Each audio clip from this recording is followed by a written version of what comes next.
Sur les US, non, mais je voulais juste peut-être dire quelque chose sur les quotas pour aussi peut-être partager la réalité concrète dans la vie de l'entreprise. Euh, Moi, je crois beaucoup aux quotas. Honnêtement, ça nous a fait avancer très vite. En fait, au bout d'un moment, se fixer des objectifs chiffrés et avoir des indicateurs quantitatifs pour suivre quelque chose. En fait, il n'y a que ça qui existe dans l'entreprise. Hein. Tout le reste, on peut en discuter, mais ça n'a pas de réalité. C'est par ailleurs là-dessus que nous interrogent nos investisseurs et les différents cadres de reporting dans lesquels on est. Donc oui, franchement, soyons concrets. Oui, on a eu quelques remarques à la marche sur la discrimination positive, mais ça nous a pas freiné. Et après, tu en parlais un peu, Soumia, je voulais parler aussi du rôle des communautés, parce que je pense qu'effectivement, il peut y avoir beaucoup de solitude des femmes, non seulement dans certains, mais même au sein d'une entreprise où il y a 70% de femmes.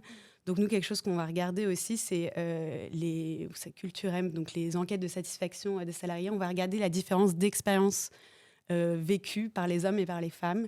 Alors là, pour le coup, c'est un peu plus quali, mais c'est vraiment intéressant. On voit que dans les équipes dans lesquelles les femmes sont sous-représentées, généralement, elles ont une moins bonne expérience, un moins bon équilibre vie pro-vie perso, un ressenti de bien-être moins bon, un esprit de collaboration moins bon. Enfin, il y a tout un tas d'indicateurs comme ça qui pêchent. Et donc, moi, je crois énormément, et c'est aussi quelque chose qu'on essaye de développer, à la puissance des communautés de femmes au sein de l'entreprise et de pouvoir être connecté à des femmes qui vivent la même chose au même moment, dans les mêmes métiers. Ça crée vraiment de la rétention.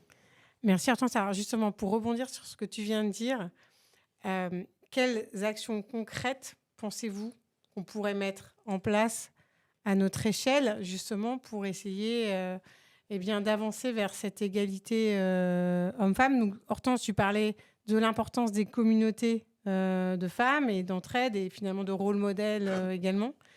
Est-ce que parmi vous, il y a d'autres actions concrètes qu'on pourrait mettre en place? Alors, j'allais dire quelque chose de tout simple aussi. Ça m'y a fait penser quand vous avez parlé de cooptation qu'on a mis en place et qui fonctionne assez bien. C'est de différencier la prime de cooptation. Et notamment sur les métiers sur lesquels on a une vraie rareté dans le sourcing, on va rémunérer beaucoup plus en cooptation le fait de trouver un profil féminin. Et ça marche bien, ça. Ouais, voilà.